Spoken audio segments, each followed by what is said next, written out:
Welcome to the In Between the Lines podcast where nothing is out of bounds. I'm Shamar. That's Jay. You're tuned in now with us. What's going on, Jay? My brother, first of all, people. It's been a while, man. Yeah, it's been a while. He was on a little hiatus. Things came up. Didn't go with the structure of the show, but we back. Yeah, for sure. We back, even better. Yeah, how was the birthday party, bro? Birthday party was slamming, man. My lady turned 40. She enjoyed it. Everybody came out, turned up. Everybody gave me positive feedback that it was a great party. Happy that everybody showed up, and I'm happy to celebrate with her for her 40th. Wait a minute, I got uncomfortable. Was that a shot? He said everybody showed up. I know I didn't. Oh, yeah. Hold up. It got warm in this motherfucker. Yeah, you might have had the vid about that. You know what I mean? Yeah, but definitely, it was a good time, man. I can't complain. Good. The pictures was dope, though, just to see everybody together, because I don't never really see Rod like that. Yeah. So Everybody was out, and the venue was nice. Yeah, I never heard of that. Supreme out in... Send them a shout out, man. They sound like Supreme, they did the Supreme, venue by Supreme, out there in South River, New Jersey. South River, okay. Not Somerset, South River? South River. Okay. South River. Yeah, they did it up, man. They had it, the whole vibe. The whole vibe is awesome, man. It ain't like a traditional setting that you get at a lot of venues. Food? How was the food? Well, I cooked the food. You cook more? Yeah. And I missed this shit? I cooked most of the food. Oh, man, I wish I would have known, bro. Yeah, man, I cooked most of the food because caterers was outrageous, bro. They wanted like 5,000 to host the joint. I was like, this ain't no wedding. This is a 40th birthday party. Yeah. And it was for like finger foods. Oh, that's insane, bro. They taking advantage then. Yeah, it's like might be the area. I don't know. The area, though. Whatever it was. I know, but the cake was banging. Shout out to Blue Sheep Bakery, man. That cake was awesome. Okay. I'm going to drive another hour up there to get me something. I'm never mad at something you, I'm getting that. So, yeah, definitely. But, yeah, I made the food for the most part. My sister she helped me in the kitchen. That's what's up. And just one of them times everybody come together, help out, man. Yeah, everybody come together, help out. Everybody liked everything, so. Fantastic. And happy birthday, Jen. Jennifer, happy birthday to you. Now, with all that said, yes, sir. It's been a while. What's been on your mind? Bro, I had a lot of shit on my mind. Through the hiatus, it's been a lot of shit in the news. Okay. One of the things I do want to talk about is the No Bulls tour. Scottie Pippen with his emotional roller coaster with Michael Jordan. I don't know what the fuck that about. I do need more details, but I am up on the gist of why he's doing this. So enlighten me of why, because I don't know why. Well, clearly it's some money involved. Definitely, but he's rich. Exactly. So the motive is what gets me, because he's back and forth on Michael Jordan personally. Not professionally, personally. And I don't understand, because the professional relationship, when it comes to a duo in basketball, or honestly any sport, man, who can you say we're better together for that tenure? They got about 12, 13 years together playing ball at a high level and always won. So if that's me and you, bro, we would never have an issue, because the impact that you made in my life and my career will be huge, substantial. Well, definitely. I definitely can say that, and it'll be no problem, no issue with me. I think with Scotty, though, I think when you're Robin, you always want to be looked at as Batman. And I think when you don't get the just of people saying he made you, you couldn't do it without him, you know what I mean? That could probably take a toll on you if you got a weak mind. But we got to learn from this, because like we talking about Scotty and Jordan, the other duel, which arguably is up there in that Jordan-Pippen conversation, Scottie Pippen and Bill Belichek. You see how that demise went. Scottie Pippen and Bill Belichick. I'm sorry, Tom Brady and Bill Belichick. I was about to say, what they had? Yeah. But again, them duels of greatness, again, man, like, leave it great. It ain't got to be no hate involved. You know what I'm saying? Y'all had a hell of a run. You know what I'm saying? And eventually, when that dude break off, one is going to have to prove that I've been able to do it without the other. Where in Pippen's case, he had an opportunity to prove it, but he failed, and we got emotional when he decided to sit out the game because Kukoc was getting the last shot in one of the playoff series against the Knicks when them 2 years that Jordan retired. Well, is Belichek good without Brady? Still remains to be seen, but again, like, well, it's over. I don't think we're gonna see it anymore. I think Bill will be back. I think he need this year off because the game has changed and his philosophies are too old for the game today. You know what I'm saying? So what philosophy is he going to change in a year? Stubbornness. Evolve, my brother. That ain't going to change. He's going to be, I think he's too dry. He's not going to be in somebody's booth. If they do hire him, they're not going to hire him for long. Oh, yeah, he don't even like to talk. That ain't going to work. That's the crazy thing. I think he does like to talk. I think he just has that persona in football of not talking. Like when you see him on interviews, like he has some energy when he does interviews outside of football. I would say outside of press conferences. I don't think he likes press conferences. Yeah. Yeah. So he might do well. I don't know. But I think he's done in coaching. You really think so, man? If I was an owner, I wouldn't hire him. With that resume? That's the resume with Tom Brady. And you was cheating. Man, no conspiracies. It's Sunday. Praise the Lord. It's not a conspiracy. Praise the Lord. It's Sunday. It's not a conspiracy. He got found guilty. Like, I don't understand that. They got draft picks taken and the evidence destroyed. Okay. Fair enough. Yeah. So I don't think a year off will help him. I think a year off actually hurt him even more.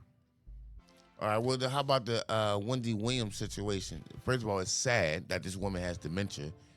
And she's like middle-aged, late 50s, early 50s, about 56, 57, suffering with dementia. State running her finances now because they that out of control. Yeah, like that's real weird to me to have the state running your finances. I mean, I understand you got dementia, especially when you got kids. That's what I'm saying. Like, if they fuck it up, they fuck it up. One grown son. But at one point, yeah, he was managing the money when he became of age to do so. But they took that up underneath him, so I guess it was some abuse there. But the debacle of Wendy Williams in the last 3 years been rapid, bro. Yeah. Did you see her Lifetime show? Yeah. Yeah. And that's what I mean. Like, to be that high up on the food chain at one time. Number one, you had the, I'm say one of the top 3 talk shows in America. You did in the morning, Mar. I'm saying in the morning. On the radio or on TV? On the radio, in the beginning. In the radio, you know. But then eventually evolve into TV. But just to see where you at now, and remember, we always talk about legacy. At the tail end of your career and how you going to go out. Again, this is one of them sad stories for Afro-Americans, man, where I think your decision-making was biting you in the ass right now and honestly just damaging your life through the prescription drugs, the abuse of the prescription drugs, the alcohol abuse, it has been reported cocaine use, and with you having dementia this early in life. That shit is spooky, bro. Yeah, I don't know the how you say the medical way of getting dementia and all that. But a lot of people would say it's karma. I mean, you can say that because this, and from a medical standpoint, what I was told, dementia is a shrinkage of the brain.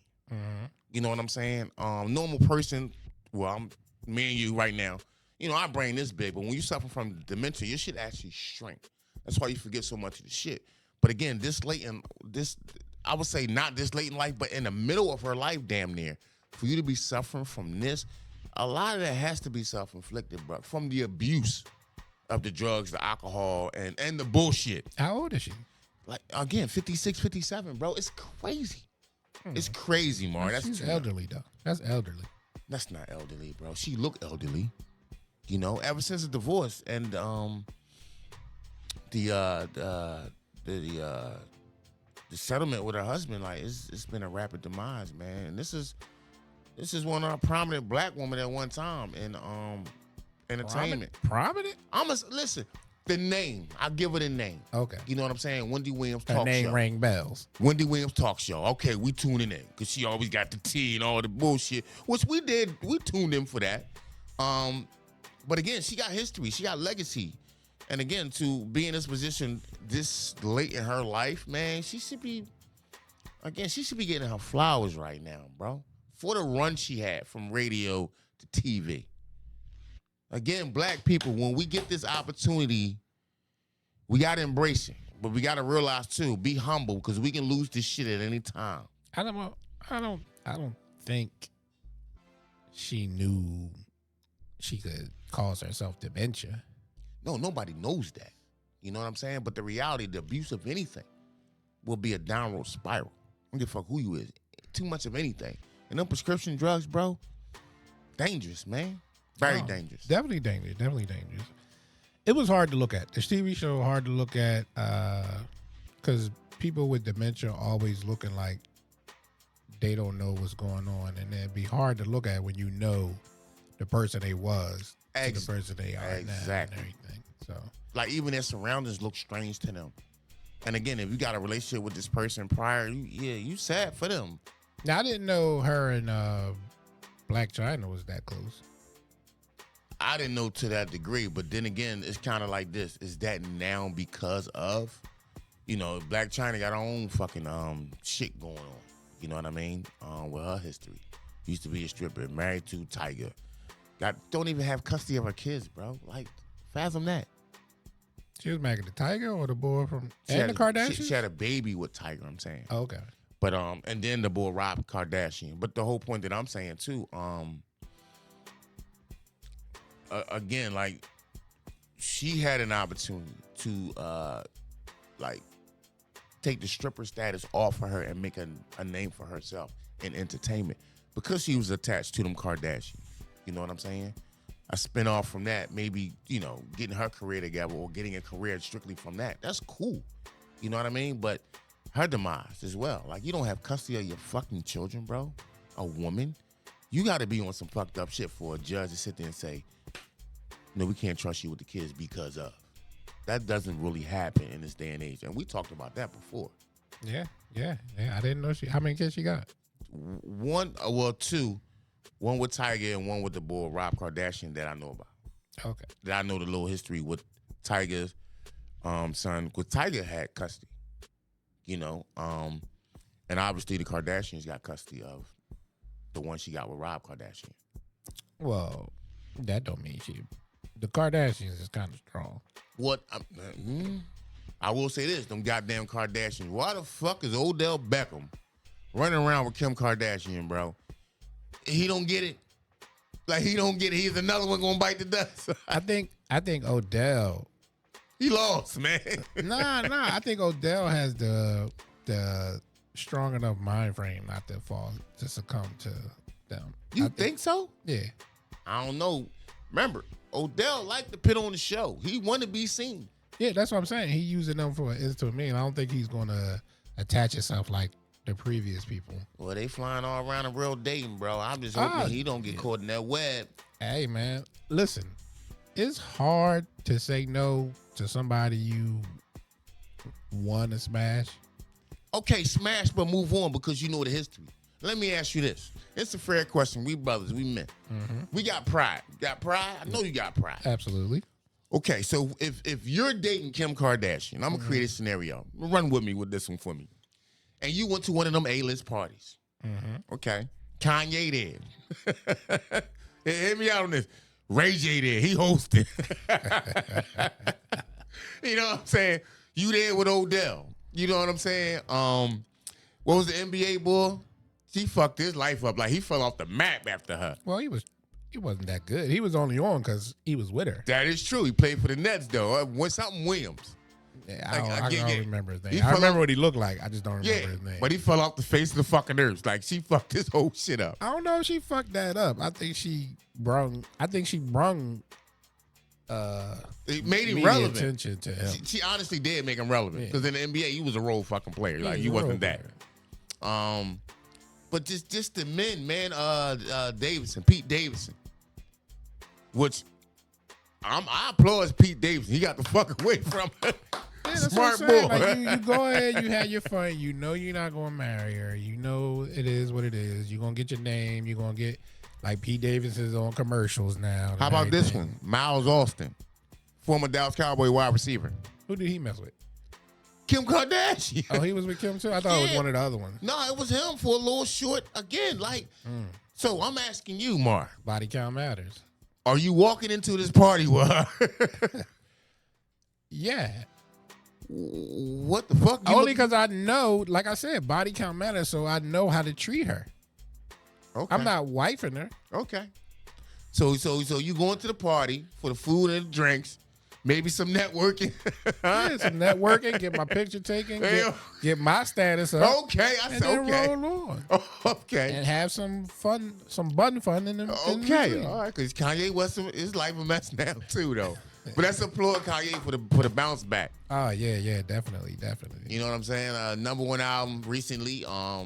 Clothing line starting to take off. Making money from it. Again, I love to see that, man, bouncing back, bro.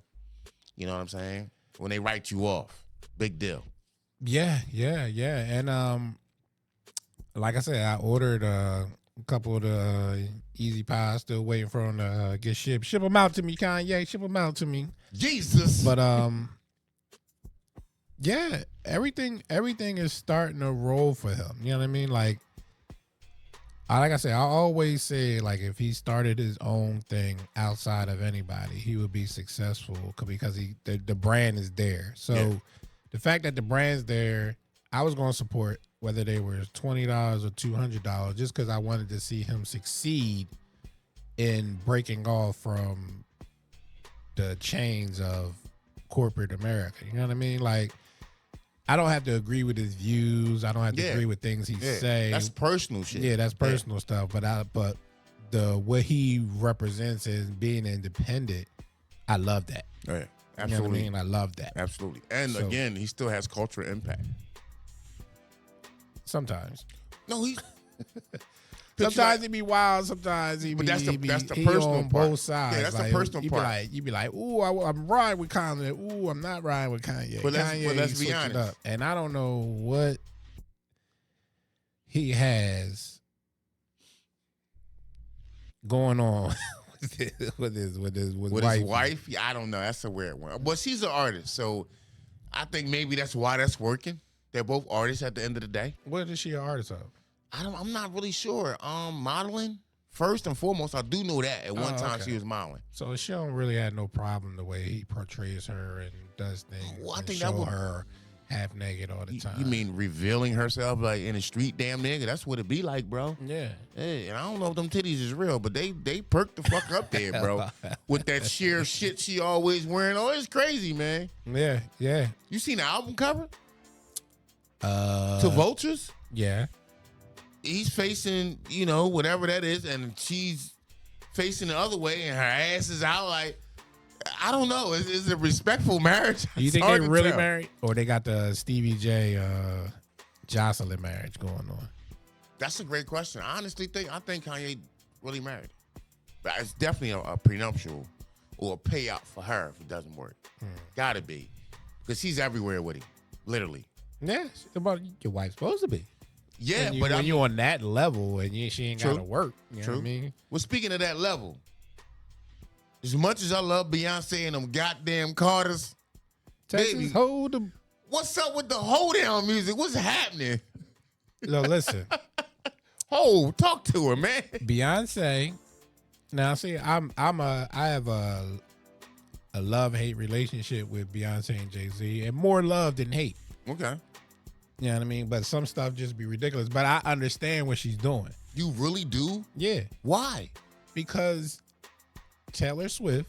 Oh my God. Listen. This is how psychedelical these two are. Taylor Swift jumps in between country and pop all the time. That is correct. And gets credibility for both sides. So the fact that Beyonce don't get credibility, not even just for in her lane, she's like, well, all right.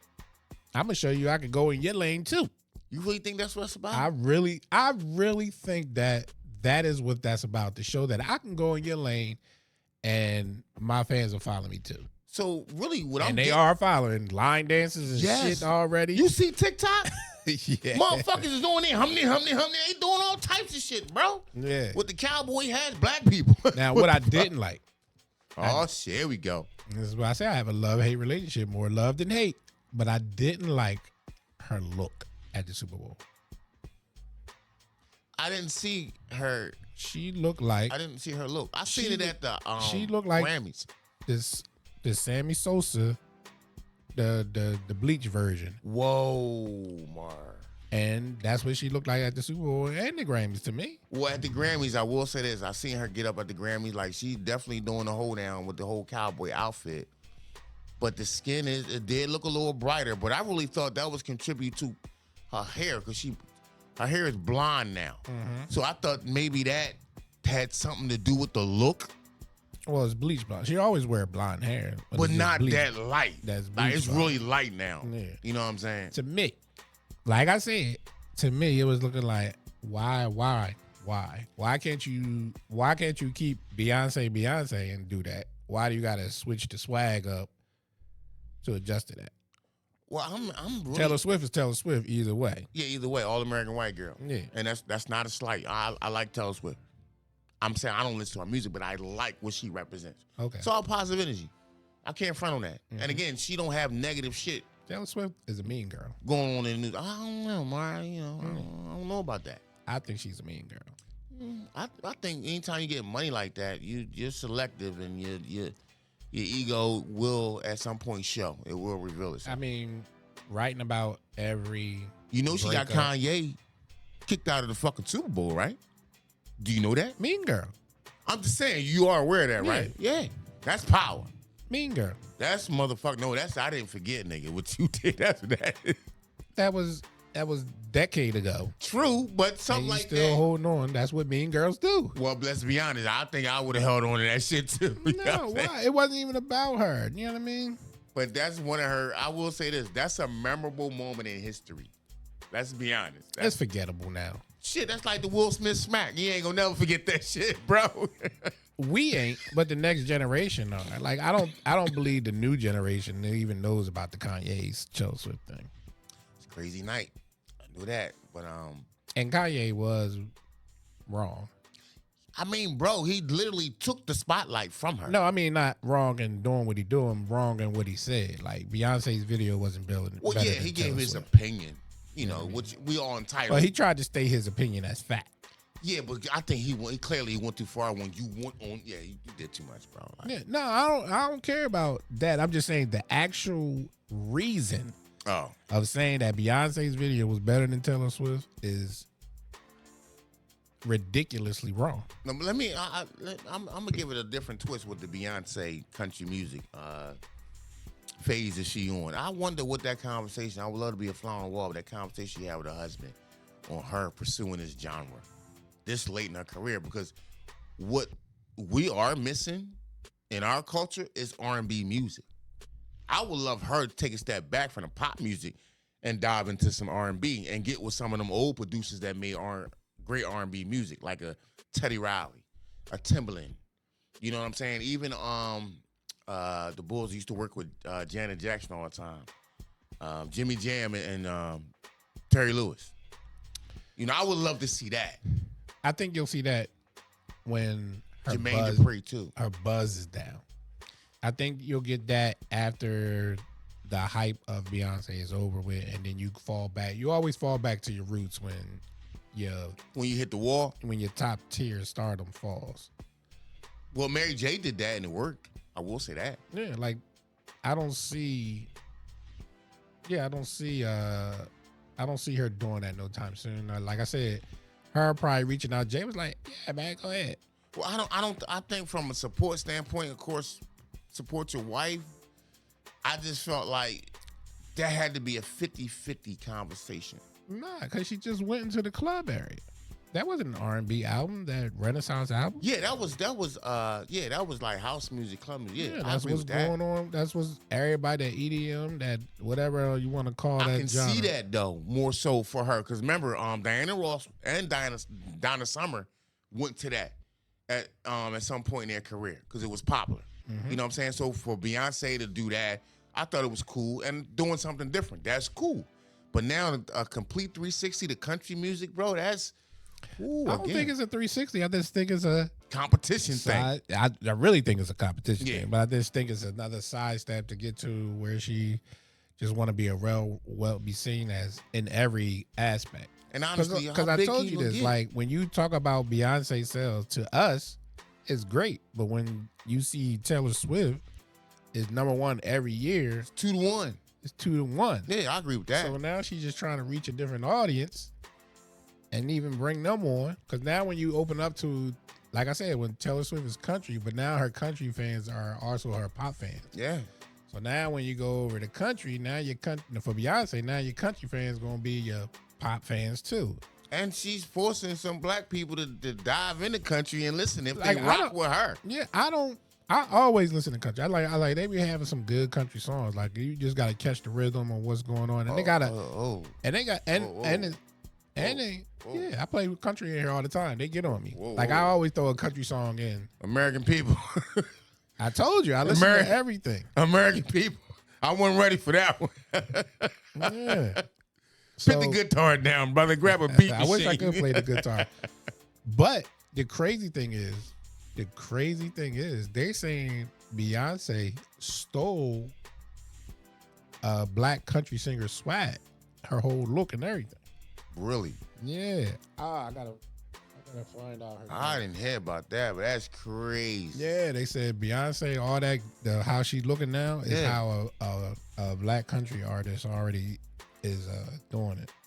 Oh man! So that's crazy too. Again, I would love to be a fly on the wall when she talking to Hove about this. Baby, what you think about me going country? Yeah, man, go ahead. Why not? Man, that's a rough one, man. I'll tell you, man, because we ain't recording so long. It's so much freaking news, man. So much freaking news to touch on, man. Yeah, definitely. A lot of shit going left. What's happening, peoples?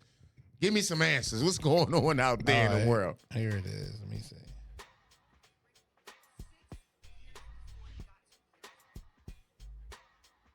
It don't say the name. Stealing a whole look, B. Come on, B. You got all the beehive. You don't need that. You don't need that, baby girl. Yeah, I'll put it in the description when I edit it out and everything. But it's a whole thing, like they going off on her. But you know the beehive, they vicious. They take everything personal. They rock out for that. Yes, they is her protector. Rock out for that. They is her protector, bro. And what do you think about?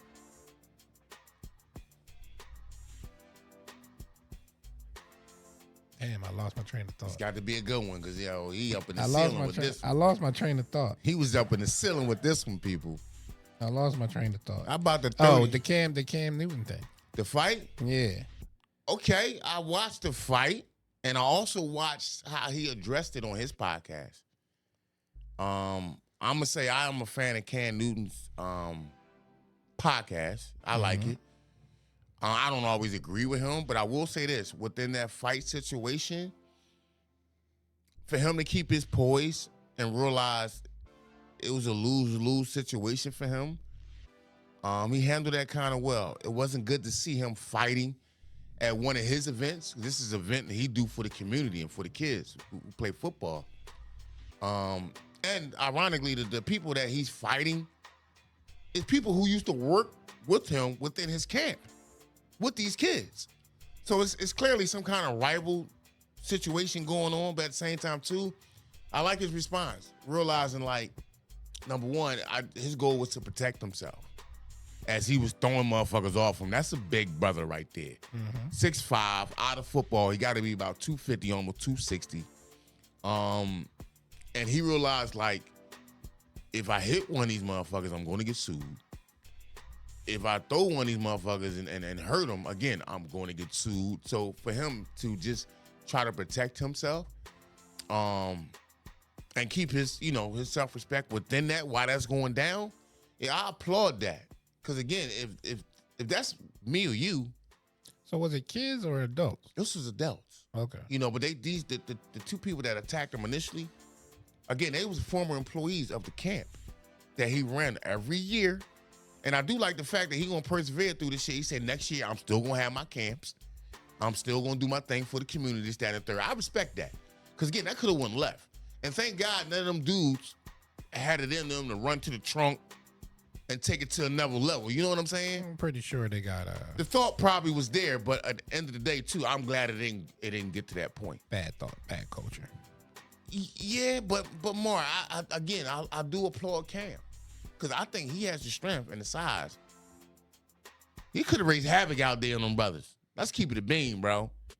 Yeah, definitely. So that's why I was saying I seen a little bit of his podcast. I didn't get a chance to fully watch his response and everything. Yeah, but he addressed it. Did he say how it came about? Outside of the rumors of him betting and not paying a bet, I heard that was one of the things or something like that. Well, he said it started from a conversation. He didn't go into details about the gambling allegations or whatever, but he said it started from a conversation and it just started going back and forth, and then ultimately he went left. But he blamed himself for even engaging in that way because of who he is. And again, I applaud him for still being able to think sensible within that situation while it's going down, knowing he has a lot to lose.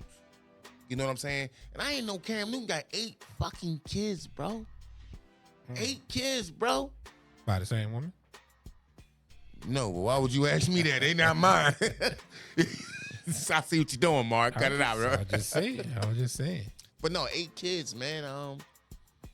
And again, the love that he has for the kids to continue this, the youth camp every year. Although this happened, yeah, I applaud that too. Cause don't be intimidated by what anybody says, or even that little scuffle you had to go back next year and do your thing. We men, bro. If we believe in it, stand up and keep going with it. Do your own thing. That's what I always say. So now that we on a ex-NFL player, I'm gonna switch the thing to our brother, fellow podcaster Shay. Now Shay was actually in town this weekend promoting his liquor. He's doing a couple, lot. Couple people I know that had pictures with him. He was over there in Delray and Pittsauken. And, Okay. At the liquor store. That's what's up. And everything. So he fired his stylist, and then his excuse of his stylist saying that he didn't buy anything new was all from his previous stylist. My thing on that matter is, if just the guy stylist you had wasn't really doing anything but using the clothes that you already had, why did you fire your old stylist? Why did you go on to them? And now you fired him because of the allegations and everybody with the questions and everything. You fire him and go say you're going back to her. Like, what was the beef all about? So I think honestly, you looking for the story that's about to come out about Shannon Sharp. What's that? The rumors Okay. that he gibbing. You think he doing that? Can't say. You know what I mean? It's a very hard read. It is. Outside of what I see him bringing him to the games and stuff, it's a very hard read. And it really, in the grand scheme of things, it don't matter. Right. But it only matters because You're in entertainment. You're in entertainment. Like, either you are, you aren't. Say it and don't fake it. And you beat your chest sometimes, bro. Yeah. You do beat your chest sometimes. Let's keep it a beam. And I did also wanted on him and Ocho's John. He did a John where Nightcap. He did a test on a woman. He left a woman $4,000, something around that name, an extra 70. Like she wanted like four racks. He left it, but he also left an extra 70. 70,000? No, $70. Oh, okay. Left an extra $70. Okay. In his mind, he said it was a test to see if she was somebody he wanted to really mess with or not. So $70 going to determine that? So the $70 essentially in his mind was for the valet, for her to pay the valet. Okay. He said when he left it, that's what in mind, like, is she going to take this money that I left, the extra 70, and like, all right, I'll take care of it because he done just gave me 4,000, right, or not? So he said in the end, she didn't pay for it. She charged it back to him to his room, to valet. Wow. And he said that was a tell to me that she's nothing. She's about her, and then had the decency to say, "Oh, he left me money. He gave me money. Let me at least take care of something."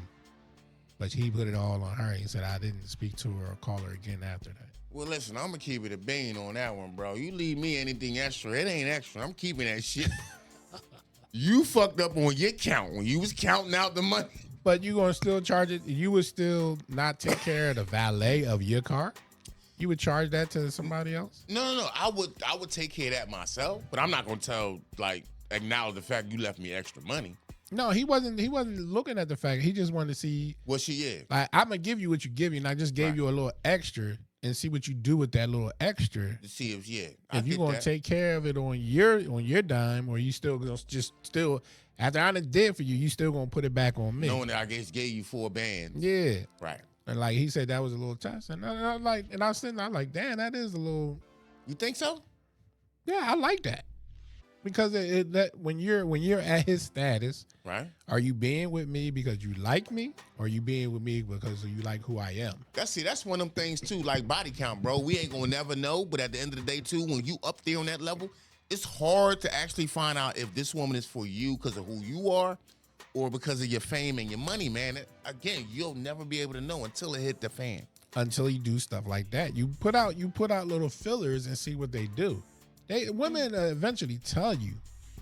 They're going to reveal it, who they are. They're going to reveal who they are. For sure. So for him, it's like I lost 4, but I think I gained more. Wow. That's how okay. You know what I mean? Because like I said, he was seeing her mindset. But let me ask you this. Her mindset was just everything's on him. What was the $4,000 for initially? He didn't say that. Shot ass. he out here buying draws. Damn, Shannon Sharp. She might have want to go get a tummy tuck or something. Because that's what I'm thinking. Like, I'm giving this woman $4,000 for what? And then this extra 70 so she can pay for her parking. If I'm doing all this and I gotta find out about her still, her mentality, how she moving, if she really for me, and then what was the initial encounter? Like, what was the encounter about? He must have bought the drawers, bro. I don't know if he bought the drawers. I don't know if he bought a booty, or he could have been buying some titties. I don't know what the money was for. He never said what the money was for, but I know maybe she must have asked him. So he's like, all right, I got you. You know what I mean? Okay. When we get done, I leave, I got you. And he said, I just left some extra to see if it was really, is she with me for what I could provide, or is she with me because she really dig me? Right. You know what I mean? Like when people dig you, you move a little different. We're like, all right. That is true, and I will agree, man. And this is my opinion. I'm just keeping it a bean. This is how I feel about myself. If I'm up there on that level, and I got a lot to move, so if I got like 100 million, 200 million, I'm not getting married. I'm not getting married. At no point? No, I don't think so.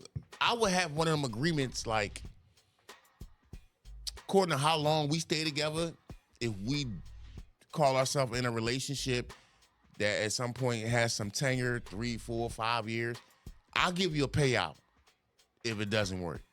But getting married, I don't think it's necessary. Because I'm going to look out for you anyway. You know what I'm saying? But the commitment is there.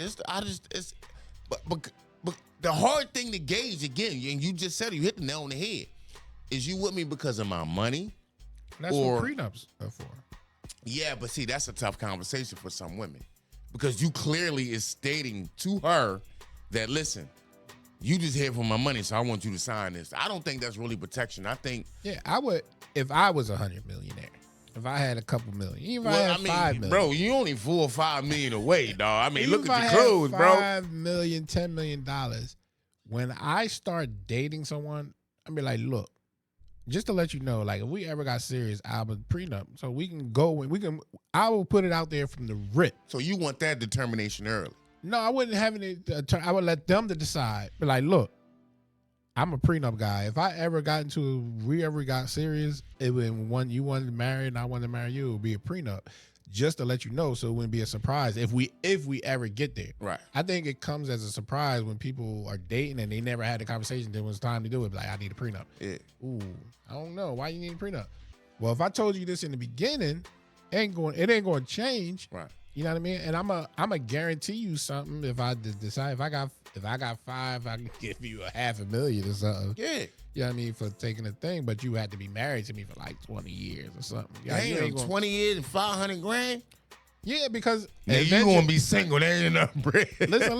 No, but you're getting you're getting taken care of. Yeah, throughout that 20 years. Yeah, clearly. And then, of course, once you're married, anything else I earn, you're automatically entitled to. Yeah. So if I got 5 now, you can't get none of the 5. But if I got 10 after, then you're entitled to that. We grew, you entitled to that. I get that. But I would just start off, be like, look, man, we having fun now. If I ever decide to get married, there's gonna be a prenup involved.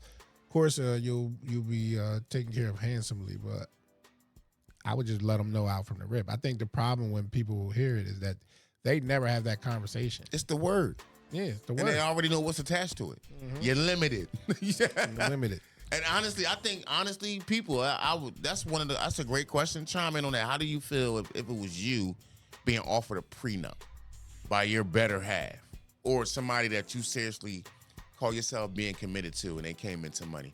I wouldn't love to know from a woman's standpoint, even a male standpoint, how would they feel about that shit? Or would they go ahead and continue with the relationship? That's who I need on Shannon Sharp podcast or our podcast. Oprah's man.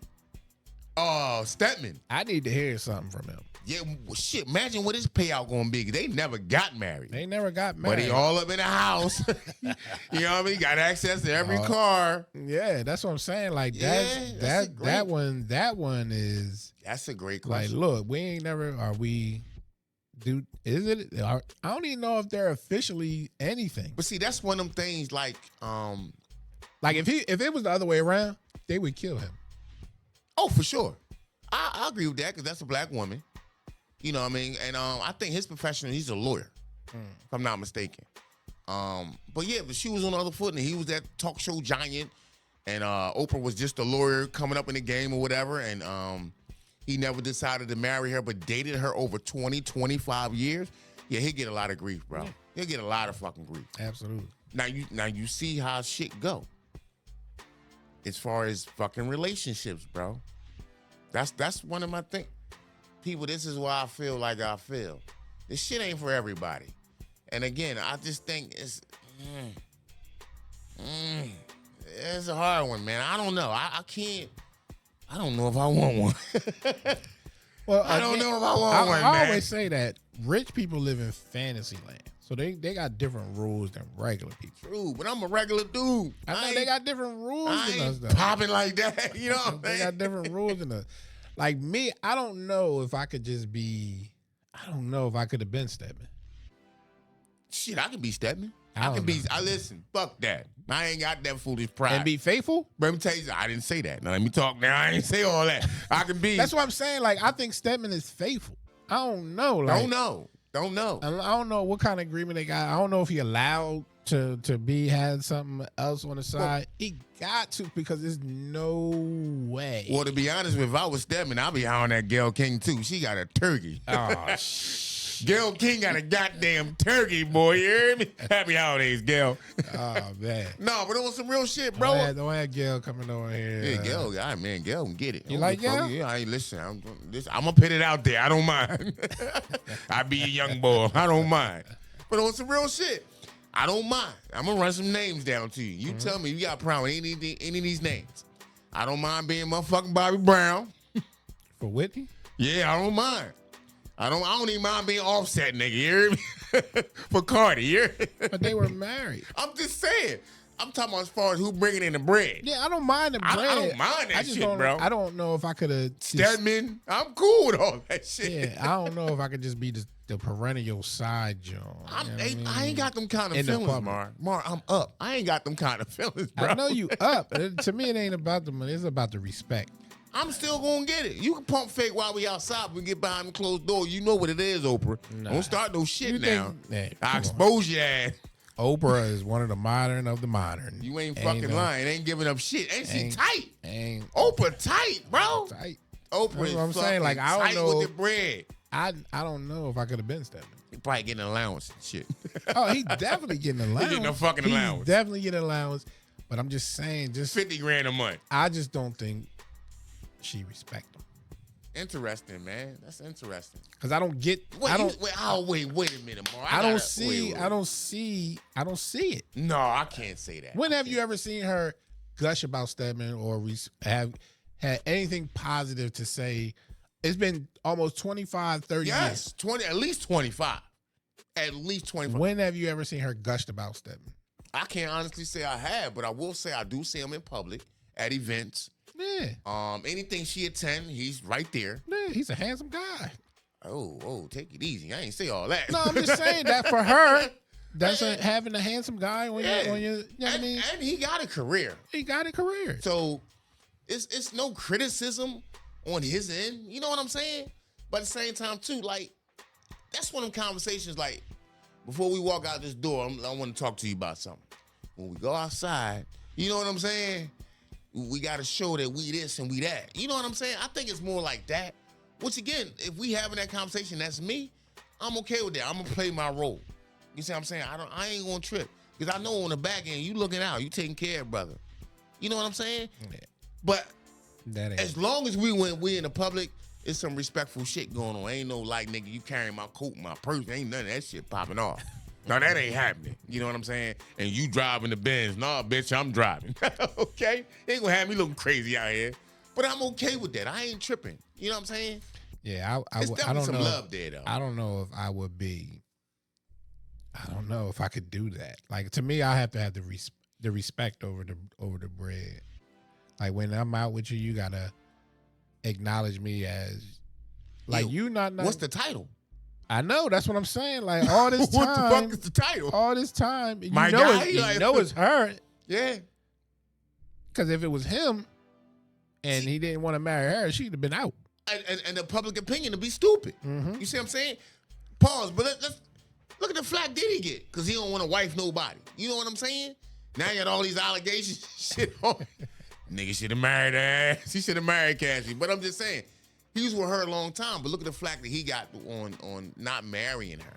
Yeah, but they ain't in a 20-year relationship. Well, shit, like, they had 11. They had 11. You know, on their way before the demise. You know what I'm saying? But which is, again, after a year, you already know. And after a third, you need to leave them. Oh, man. Okay, go ahead, get him. Let it loose. I'm just saying, though. Like, all these chicks put up with nonsense and then act like when nonsense happens, is mad. Like, you put up with it. Then when the nonsense continues, you mad at it. Okay, but what about the hidden agendas that these women got on why they even getting with these brothers? What brothers? Regular brothers or rich brothers? Regular brothers, too. Okay. What the fuck can he do for me? He got a solid job. How about the ones that even, I fuck with a married dude as long as he looking out and doing something for me? Well, here's a fucking truth for you. Come on. Most women have cheated with someone in a relationship knowingly. So women cheat with I don't say women cheat. Women are always the mistress. They don't mind being it, and then they upset when they get cheated on. Like, if women have, most of the women, we're gonna say most of the women know that if a guy's dealing with someone, and they still choose to do it. And then they out here like, oh, niggas ain't shit. Nah, the women is really out here knowing that men are in relationships and still dealing with them. Yeah, but there is a string attached. It's your fault. He got to be doing something for her to stick around continuously. Oh, to, yeah. To be that mistress and that side piece. Perfect example. When we was talking about Wendy Williams, part of her demise was her husband, when his side piece came out, he bought her a fucking Ferrari, bought her a fucking house, $500,000 house, all that shit going up there in North Jersey. And she was comfortable being a side piece. Where he fucked up at, he fucking got her pregnant. Yeah. That's That's what she said. She couldn't get her pregnant. And that's the thing where I think when it came to Wendy Williams' relationship with I think her husband's name was Kevin Williams or whatever. I think she knew about the side piece the whole entire fucking time. Yeah. Let's keep it a bean. Yeah. And she was comfortable with that. But then when the baby popped up, it fucked her whole shit up. And I think that was part of her demise with the prescription drug, the alcohol, and the cocaine, bro. And now, again, this is where she at with the dementia. All that shit is a downward spiral, but at the end of the day, as long as your world ain't fucked with, you okay with it, as long as it don't damage you. Even though that was killing your reputation, because everybody knew that was his side piece. And this is when he was executive producing her TV show. She fucking knew. But to go along with it, and as soon as a baby is revealed, oh, now you want the divorce.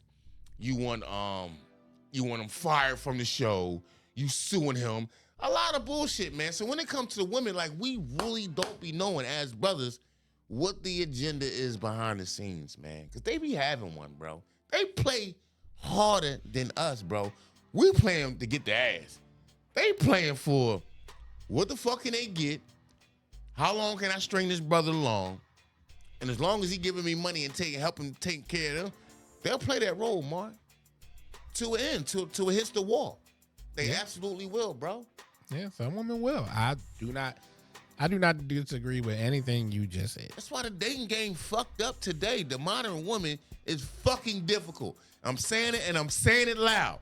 Now, if you want to chime in and unleash on the hoes, this is your pass, brother. Go get them. I'm serious, man. The modern woman ain't shit. I said it. The modern women, as I say all the time, they want traditional outcomes with modern thinking, and is oil and water. You can't have both. If you want a man to be faithful, then you have to bring something to the table other than your looks and other than whatever. And then most of y'all women gotta stop dating people in relationships. Like, y'all be like, oh, it ain't my man, I could do it. It is the sole reason.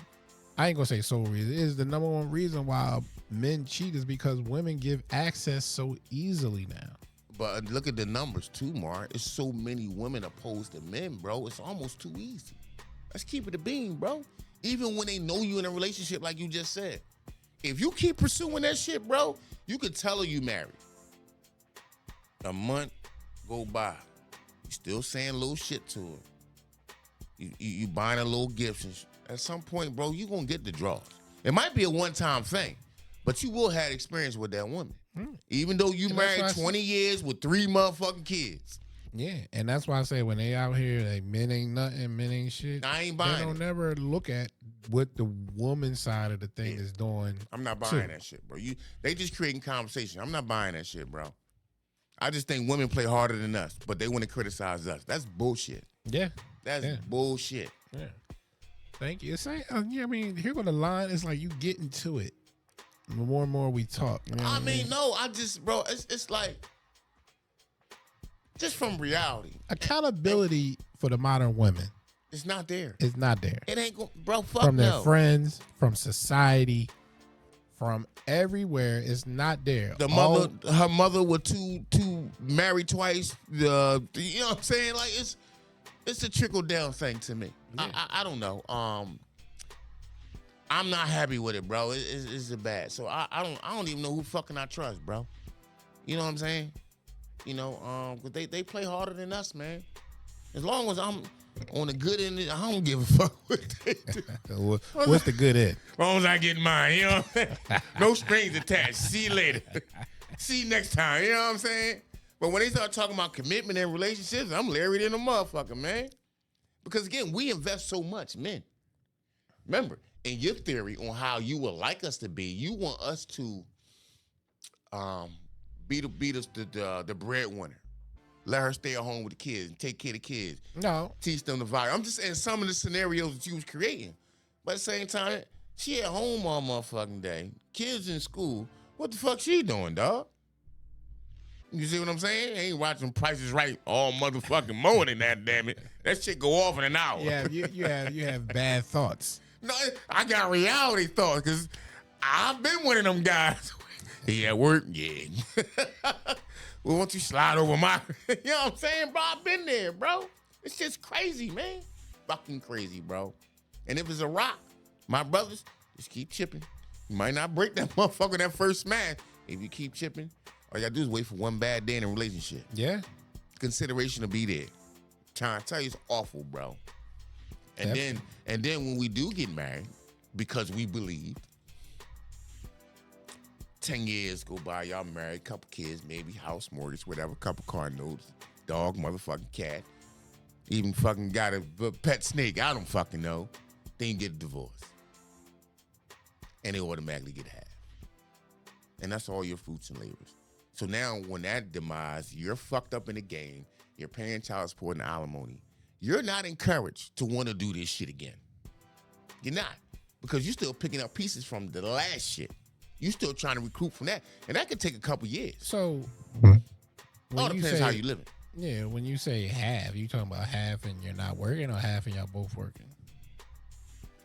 But either both, really, because again. Well, if y'all both working, then half is right. I'm fairly, but I'm just saying, it's going to be pitched like this. You won't have to be the one to move out the fucking house because she got the kids, correct? Maybe. Or sell the house. Sell the house. But typically, it'll be her keeping the house because she got the fucking kids. All depends how good her lawyer is. Okay, so in saying that, this man would have to completely reinvent himself damn near to get his life back on track where he wanted. Whether he decide to get into another relationship or stay single, he still got to reinvent himself. Mm-hmm. He's been living a certain way for X amount of years. Now he's $400 a month in alimony. Another $800 for 2 kids on child support. Okay, now he's in a 1-bedroom fucking apartment. Can't afford a car note. But she up like a motherfucker. Come on, man. I don't know too many brothers who went through that. It's quick to want to sign up for that again and pursue a relationship that may lead to marriage. It's because, again, that reinvention may take 3, 4, 5 years. You know what I'm saying? And that's discouraging, bro, because life a bitch and it goes fast. I'm just going through my mental Rolodex and I'm just trying to think of people who went through that and did remarry. And just off a quick glance, every man I know is either getting or have gotten remarried. And I'm just thinking of like 5 off the top of my head. Well, let me say this too in defense of that. I think at some point in your life, and this is male or female, it applies to both. You know what you better in. I'm going to say this. Because I was married 20 years at one time, I feel like personally, this is my opinion, I'm better in a relationship. Better. But reality and what's going on right now in the game, I don't see nobody really worth that to want to pick up them dice. Because it's a fucking crapshoot and shoot them motherfuckers again. Because of the rebuild and the reinvention. You know what I'm saying? Because again, like everybody's situation different, but sometimes that 360 or that reinvention might be too much, bro, to overcome. And if it's by yourself, but if you're reinventing yourself and trying to do it on your own, and you find somebody that wants to do it with you, it will be easier. Yeah, but you got to find that, and then you got to realize, okay, is this the bullshit again? All women want to get married. Oh, no. All women. At a certain age. All women want to get married. Past 35, I would agree with you. Under 35, 50-50. Nah, I'm not saying that they're going to get married at 25. I'm just saying all women. At some point. Yeah, all women have it in their mind of getting married. I agree. So, what they don't realize, getting a wife is easy. Being a wife is what's hard. See, I think women. The modern woman can't even cook, bro. For the most part, yeah. What the fuck I'm gonna do with that? Teach them. Come on, bro. And come on, see, that's too much, bro. Like, what the fuck you been doing all your life? You ain't never going to the kitchen with your mother? You know what I'm saying? Maybe not. But again, looking at a mother that's home all day, learning how to cook, versus a woman that's you know that used to be a generational thing. You know that. But women in the kitchen. Women typically didn't work, so they could cook. They learn how to cook throughout the times. You know what I mean? That's why you got so many good cooks. So now that the modern woman is working 8 to 12 hours a fucking day, they don't have time. They don't have time. When you come home, they tired too. Yeah, and this is the independent that they fought for. Yes, that is true. You know what I mean? And then they cry. They cry when things ain't in their favor. And it was crazy too. And this is my opinion of the modern woman. You know, y'all can hate me on this show. I don't give a shit. It's only for this episode. Love me later. And I'm just gonna keep it a bean, bro. they can't even take care of fucking household. True. Most of them. Scary. I'm not going to say all of them. The reason why we have in our community, to me. Okay, yeah, that's what I'm talking about. I don't know about. Yeah, the reason why we're one of the most single parent communities in America. So this is why women raising kids, the evidence in our culture is showing that it hasn't worked. Because you're living out of order. You're wanting to do things different than how you were raised. That's the number one thing. My mom was too hard on me. My parents were too hard on me. I'm not going to be as hard as on my kids. That's some bullshit. You need to be. You need to be. Tough love is always the best love because you can trust that shit. Yeah. You can trust that. So and it's honesty. I just think it all stems to living out of order to me. Carrying before you marry and all that stuff to me. That's why grandmothers is between fucking 36 and 42 today. Yeah, it was crazy. I was just looking at the news the other day, and they have a whole outreach program to help grandmothers raising their grandchildren. It's a whole program that they have out there for grandmothers raising their children in Philadelphia. Crazy. A whole program to help them. And it was crazy. The number they said was over 50% of grandmothers are in Philadelphia area are raising their grandkids. Yeah. Over 50%. Because of the irresponsibility of the child. That was bananas when I seen that shit. Did they give like an age range? They didn't give an age range. It was just a program that helps grandmothers raise their grandchildren. That is crazy. And they said the funding, and the reason why it was on the news because the board is going to stop the funding, and they looking for other funders to come out and help. Crazy. So what the program did is they helped them because the new math and all that stuff. They helping grand people adapt to modern times because they have old school skills now for the modern world. So the program helps them adjust to the modern world and everything. It was a good. I've never heard of it until. Me neither. I seen it on the news the other day, and it was because the funding was ending and everything. So I guess they was trying to get the word out there, looking for another funding. And it was literally over 50% of parents of grandmothers is raising their grandkids. That shit was mind-boggling to me. Crazy. Tell me what you think about this. And I'm going to take it to sports because I thought it was a great conversation. LeBron James' aspirations is to play 1 year with his son in the NBA before he retires. Mm-hmm. But his son is not really doing that well at the University of Southern California, USC. He's averaging like 5.2 points a game. And that one and done may not be a possibility because he may need another year. Mm-hmm. We don't know. LeBron haven't decided if he'll stay an additional year till his son actually comes out if he plays in the sophomore season. But what got interesting is, and I kind of agree with the conversation that LeBron James is at fault for this. Yeah.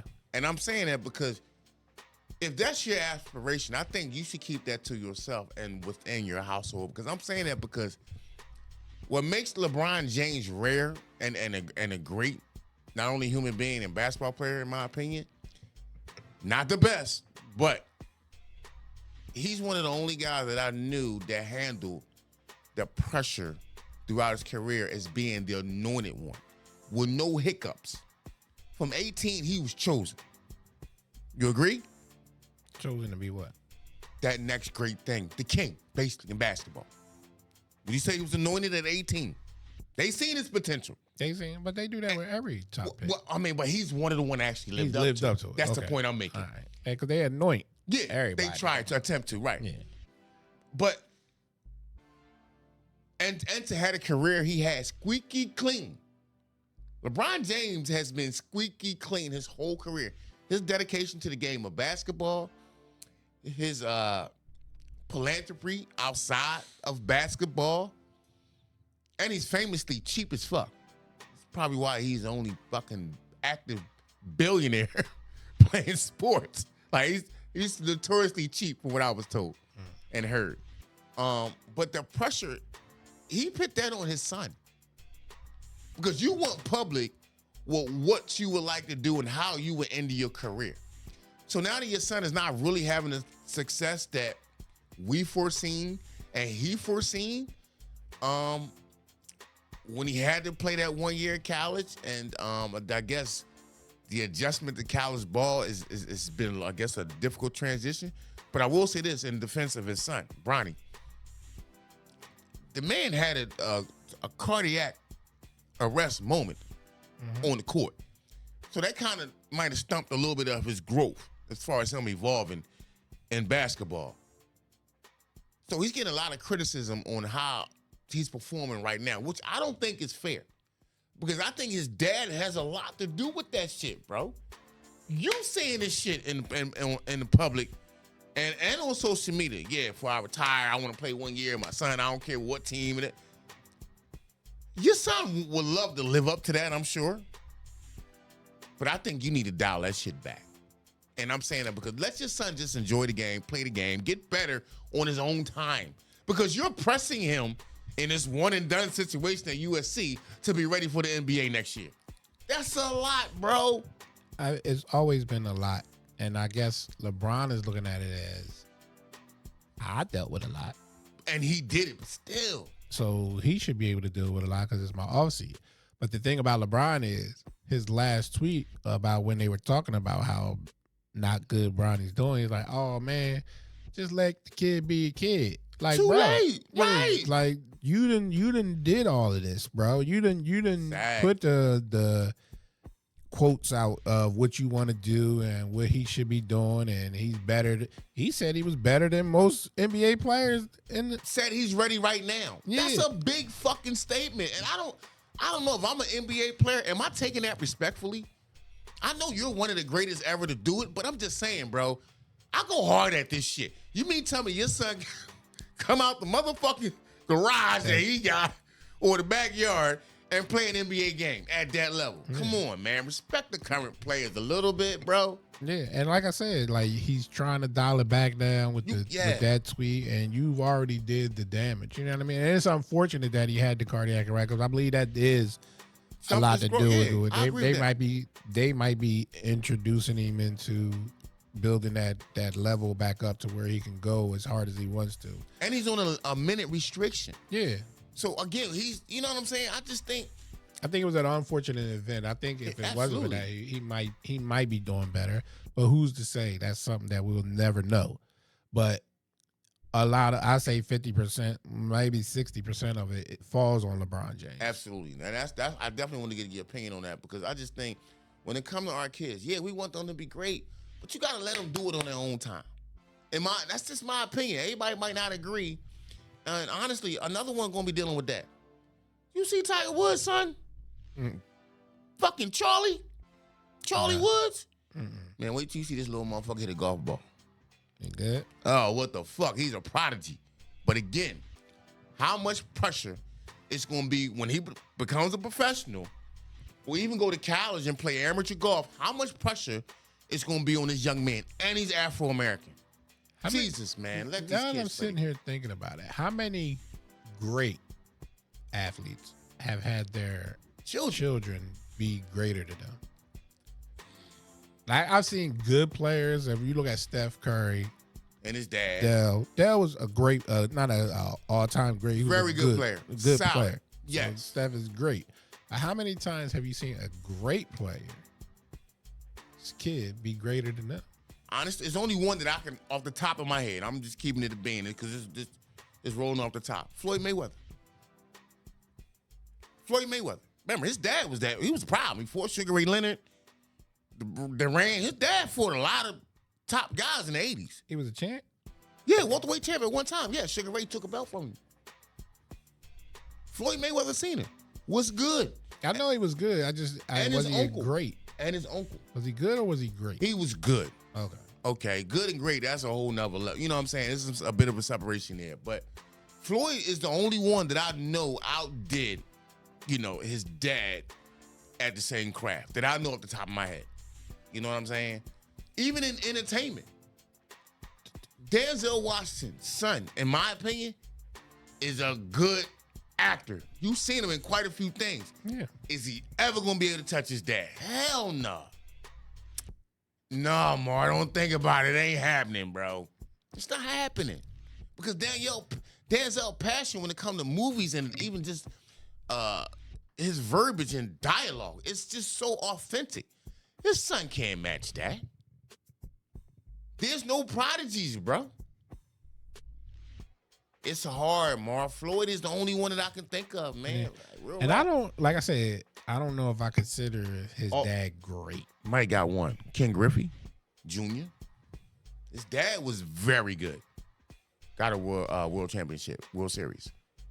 He was the MVP of the World Series? I said he got a World Series. I ain't say That's all what I'm that. saying. So, like, I understand the good players having people. I'm just saying, like, when you say great, I'm saying, like, Kobe, Mike, LeBron. Is Shaq's son's going to be that? Is Olajuwon's son's going to be that? You know what I mean? Like, is Larry? Does Larry Bird? Well, Larry Bird is old. I ain't seen no kids. I think he got daughters. He got daughters. I think he got daughters. So you know what I mean? Like those names. When you say the name, when you be like, oh, Bird. Like when you ain't got to say their whole name. Like it's hard. It's hard. Like I don't. Mike Jordan's kids. I don't. You see, they gave the fuck up. One was in the NFL though, right? No. Yeah, I think one was a running back in the NFL for a minute. I mean, he said wasn't Michael good. Jordan? Yeah. No, they both attempted to play basketball. They both played college basketball. Wasn't very good. Yeah, I know they wasn't good in one went to basketball. Illinois, and one went to South Florida. They gave up. Because again, every time you step out there, everybody know who your father is. Michael fucking Jordan. Man, I'll be damned if I pick up a basketball. Give me that bat. But you as a child, you want to do that. Yeah, you want to. But Like- when you feel the pressure and you hear the expectations, bro, it's intimidating. Because you know who your dad was. What about that? How the fuck you top that? Like LeBron's son, Bronny. He can't top that. He might as well give up now. You averaging 5.2 a game. Shut it down, Bronny. Don't give up yet, young man. Respectful, Bronny. You might Don't want to give get up a yet. fuck up. Because if you go to the NBA and it's just a fucking role player, God damn it, Mar. Can you handle that if you handle? Usually it skips a generation, so maybe their kids might be at it. That's a tough one, Mar. Because what about Asante Samuels? Don't he got a son that's balling? Play for the Chargers. Not balling. He be getting scorched, bro. How about Deion's son? Now, that's a good one because, again, I think, now this is my opinion. And first, let's start with Deion, and you give me an assessment of Deion. Because my personal assessment of Deion, he's not just the greatest cornerback DB that played in the NFL. He's one of the greatest football players, in my opinion. He's top 5. And I can run down some names. Top 5? Yeah, Lawrence Taylor. Uh-huh. Would you agree? Yeah. Tom Brady? Don't I think about that. Yeah. Just stop. That's not right. Joe Montana. I guess, yeah. Jerry Rice. Yeah. Deion Sanders, and I'm done. I'm done after that. There's nobody in the NFL that has played the game, forget position, better than these guys, in my opinion. Regardless of what position, these top 5 players that I just named, to me, is the best football players ever to play the game. Ray Lewis? No, because there's an argument there. You got Dick Butkus. You got quite a few. You got quite a few great men. Ray Ninsky, middle linebackers, Singletaries. Quite a few. I'm just saying, like, these 5 guys. Barry? No, I think that's an argument. Walter Payton. He's different. Gail Sayers, O.J. Simpson, and Smith. But I'm saying you're not putting them above Deion. No, because again, and then can we talk about impact? Motherfuckers get number 21 for a reason when they play in the secondary, my guy. Well, That's the same reason they get Barry's number. But true. But when it comes to popularity and the flair that Deion played well, with, he had the flair too, and the impact, Mark, wide receiver, special teams, cornerback. Mark, you can only throw on one side of the field, literally. That's impact. You see what I'm saying? I don't know. And he got the rings, Mark. How many rings he got? 3? 3. I mean, you can't really front on that, Mark. Like impact wise, being one of the best. I would have to sit down and think about it. Okay. He's definitely top 10. I don't know about top 5. Okay, fair enough. But back to him. I think because Mahomes is going to be better than. I knew that was going to come out at some point. God damn it, Shamar Mahomes is back at it again. His son Shador, talented quarterback. Now, is he going to supersede Deion's career? Probably not. Just look at the position he's playing. But if he's good at his position, he will. He is good though. Is he? Shador is fucking good. I'm keeping it bang. I'm a football fan. He's good. He's good. Like if you put him on a team with a good offensive line, a good running back in the NFL, because his competitiveness and that's any quarterback though, and true, and his accuracy, I think he got a shot to take his team to the playoffs. He's going to be a good quarterback, in my opinion. But again, we talking about a career of greatness like his dad. I don't see him possibly doing it unless he on some Mahomes. That position is easier to do though. He can outdo just because of the position. If he has a, I ain't gonna say, if he has a Peyton Manning career, it'll be bigger than Deion just because of the position. Right. I can't because that's the fame quarterback position. Yeah. And that's a great conversation. If that now he got a shot because the position, like you said, but then them numbers got to be astronomical. Yeah, that's what I said. You know a career that will mirror Peyton Manning's, where he only got 1 chip or 2. No, 2. Peyton got 2. 2 chips. One with Denver, one with. But always considered great. Yes. You know what I mean? He could outshine Deion at that position. For sure. Jesus, that's a lot of pressure though. That is. Well, the quarterback position is a lot of pressure. That alone, then your dad. That's a fucking lot, man. I don't know, man. But do I think he got a shot at greatness? Yes. Better than his dad? Nah. Only one I get, Floyd. Yeah, I just don't put Floyd Sr. as great. See, you got to go on YouTube and punch up Floyd Mayweather when he was boxing. No, I mean I know him, but I don't put him. Top guys. He fought top guys. Got his ass whipped. That's what I'm saying. Like I put him as good. I don't put him as great. I didn't mean to say that. I know disrespect. That's why I said Mayweather. I could put good players having great kids. Like I think that if you was a good player, and being a great is Steph Curry. You know what I mean? Like I said, Dell outdid his dad. But his dad had 14 years in though. Great shooter. Yeah, great shooter. Great shooter. Yeah. And everything. So again, I see your point in how Steph took that to another level, to a point where it's like. And the other brother is kind of like the dad, right? No. He has more mid-range game. He don't have the range that his dad and Steph got. He don't have the range. Remember, he played for the Sixers. I know. So, but his career is about the same. No, it's been up and down. But Dad's career has been better than his career. Okay. But again, to me, they kind of mirror a little. I mean, of course, Dale I think is a little higher, but I think remember Dale won 6th Man of the Year a few times because he type bull come off the bench, light you the fuck up, and go sit back. Honestly, Curry could have won 6th Man here if they would have kept him. They would have and kept playing because he worked within the system. He was a great 6th player. He just wasn't consistent, right? Off the bench until they traded him. But to see what Steph has Steph literally changed the game the way it's played. Yeah. So I mean, that's a hard one, man. Like it's hard to top that shit. Like if I'm one of Steph Curry kids, I'm not picking up no fucking basketball, bro. I'm playing fucking soccer or something else. I'm not doing it because I don't want to be attached to that. I want to do my own thing. No slight to my dad. My dad was the greatest ever, but man, fuck that shit, bro. I'm cool. Pressure, man. I can't enjoy the game. I can't have fun playing. So what about Trott's son, Jeremiah Trotter? They say his son is the man. I mean, he's gonna be like a 2nd round pick, and they want the Birds to take him. You think if the Birds take him, you think he could live up to Trott's remain to be seen. Trot was good. It wasn't great. Jeremiah Trotter had a strong 8 years in Philly. I did not like him because he's an Eagle, but he made the Cowboys pay. He had that sludge shit. He used to get on my motherfucking nerve. That shit. I think this will be got a shot though.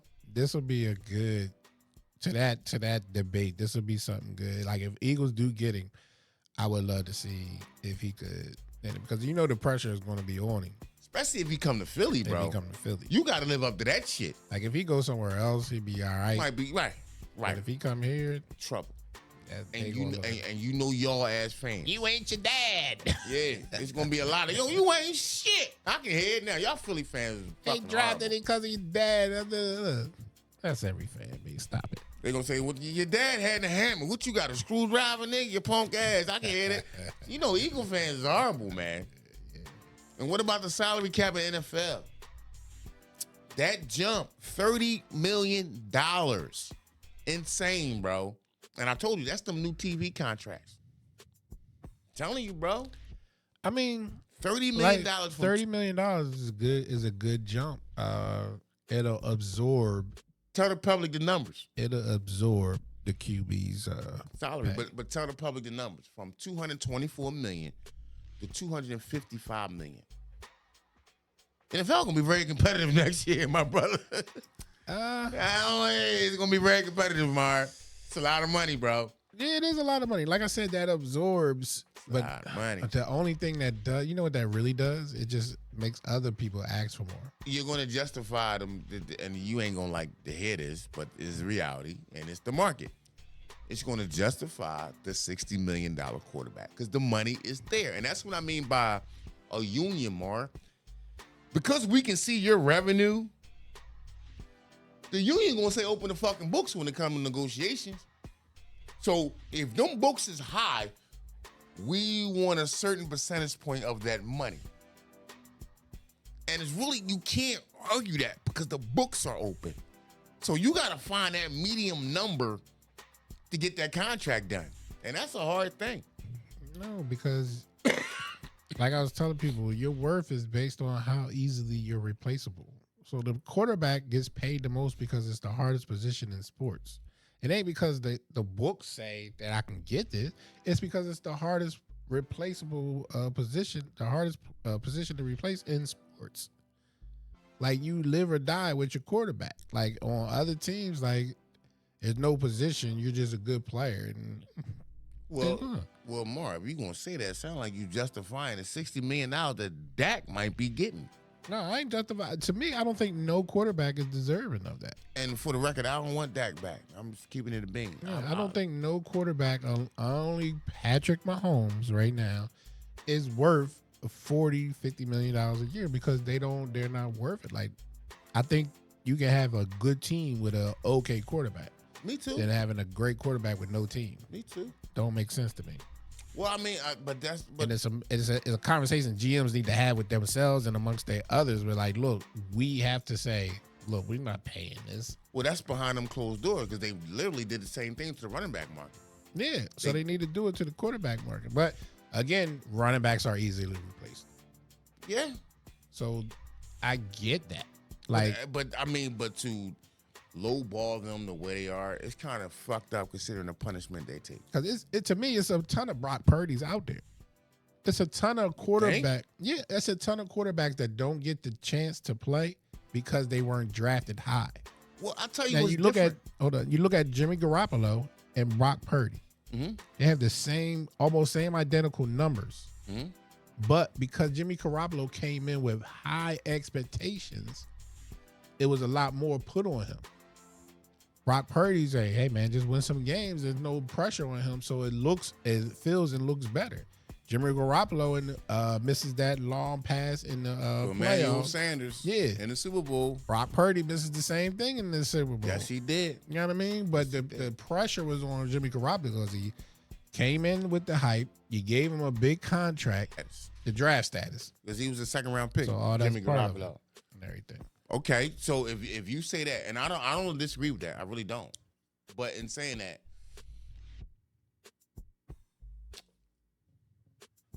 this is why I'm saying with Dak Prescott, it's time to move on. Because I think what's not going on in the NFL is the development of the quarterback. Look at Justin Fields. The young man is talented. 24 years old. Can make every throw, got the run ability. But it had 3 offense coordinators more in his fucking 3 years. So how can your expectations be high or he be a disappointment because of his draft status to where as though you're not giving him the stability and the continuity he need to grow within the position? And you just said, this is the hardest position in fucking sports. Then you need to help that young man. Yeah. You see what I'm saying? You want to throw him all this money, you know what I'm saying, and put all this pressure on him at 21, and you want him to lead a franchise worth $4 or $5 billion to the fucking promised land overnight. And look at this scenario that's in Green Bay. Aaron Rodgers sat behind Brett. Love sat behind Rodgers. That shit works. And it's working out for them. It works. 2 times in a row. Now, did Brett Favre sit behind somebody too? In Atlanta, he sat. Then he got traded to Green Bay and got an opportunity from Holmgren.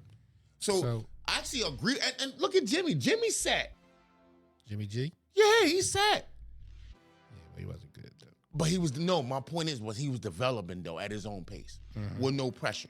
That's what I'm saying. But the pressure got put on him once he got the job because they felt like you should have been ready. Yeah. You know and I think when Brock Purdy gets paid, the people's thought process of Brock Purdy will change. It'll definitely change. Because right now he can't do no wrong because he's making $900,000. Yeah. They like, we getting a deal. He just threw 2 picks and we'll live with it. He'll get better. But when he making $30 million and he saying? missed that guy in that end zone again. Get him the fuck out of here. Yeah. Life a bitch, bro. Yeah. That's the Life's a bitch, bro. But yeah, I agree with that shit, man. And that draft status, it does matter. But at the end of the day, I think where the NFL is really hurting itself, you're not letting these young men develop. And the scenario you just gave of Green Bay and how they had the whole carousel quarterbacks from Brent Favre to Aaron Rodgers to now Jordan Love. Let's look at the math and do that and the longevity. So they had stability at the quarterback position for almost 25 fucking years. Facts. Mm-hmm. What we talking about? Don't you see it works? So in saying what I'm saying with Dak Prescott, you've been at it for 8 years, starting. You really didn't have a chance to develop because you got thrown in when Roman got hurt. You did get better as time go on. But like I said, now you got this young man, Trey Lance, who was with 49ers for 2 years, one with us. So literally, this is his 4th year. Gave him a shot. Let that go. Gave him a shot last year. He didn't play. He got hurt and lost at the Brock, right? That was in training camp. That's what made him trade him because he didn't come back fully healthy. And Brock was performing well in training camp. And remember, he had a little he got hurt like a week test 2 run. or 3. Yeah. He had a test run last year and they liked what they saw. Well, they liked what they saw from Brock in OTAs up to spring training and all that, even though he's Mr. Relevant. The point that I'm making, what hurts the game is the development of quarterbacks. They gotta find a way, and it's okay to draft a guy in the 3rd, 4th round. And if you do that, it's no pressure. Let him develop. He's on a 4-year deal anyway, correct? Let him sit for 2 years. And this is where I told my man, he's an Indianapolis Colts fan. He loved the kid Richardson. You see the boy Richardson that came out of Florida? Mm-hmm. This quarterback is the size of a fucking tight end. That's like Cam. He's the size of Cam Newton. At the end of the day, the blessing in disguise is that he got hurt in game 2. Now he can sit because he's out for the season. But see the game in the way it should be played. The speed of the game, learn the offense, know how to read defenses. So when he get out there, not only is the team ready, because they still made the playoffs, but he's ready. You know what I'm saying? It gives the Colts a better opportunity to have success within the playoffs and maybe get a run because, you know, if you get home field advantage, you got a legitimate shot to go to Super Bowl, in my opinion. Especially if you're a dome team. Yeah, but the owners and the GMs is fucking the quarterback position up because they're not letting these guys develop. Yeah. And the pressure's on this kid, what's his name? Number 1 pick, USC, possibly. Williams. Caleb Williams. Mm-hmm. Watch how much pressure be on this boy. You're going to go to a fucked up franchise that's expecting you at 20, 21 years old to turn the franchise around and be a winner, give you all this fucking money guaranteed, and have your expectations this fucking high. And honestly, he made $10 million on his NIL deal. And he could go back if he wanted to. I think he got another year eligibility. Yeah. I wouldn't be pressed, man. Because I'm going to a fucked up situation. I'm going to the Bears. He's always going to go to a fucked up situation. That's what I'm saying. This is why they need to let these guys develop. See what happened to Justin Fields. They talking about trading him. And Caleb Williams is going to be the new Justin Fields next year, going to the same organization, the fucking Bears. Going to fuck his career up too. So, anything else on your mind? Oh, man, listen, I'm glad I had a chance to vent. Yeah, definitely. I meant what I said about the modern woman. Y'all better work on y'all shit, bro. I had enough of your ass. Yeah. We're going to talk about next week. Make sure we're going to talk about this TikTok thing. We're going to do some research on Definitely want to put that out there. And get y'all thoughts on that and everything. Definitely want to put that out there. Another week down. We're back at it. For sure. I appreciate y'all for tuning in as always. Make sure you like, subscribe, and share. Next time, we're going to come in even harder. For sure. And remember, the way we think and shit, our outlook is, it's always black and white. Always black and white. That's what's up. This is the In Between the Lines podcast. I'm Shamar. That's Jay. Nothing is out of bounds. Tune back in next week. Thank y'all. Peace. Take that.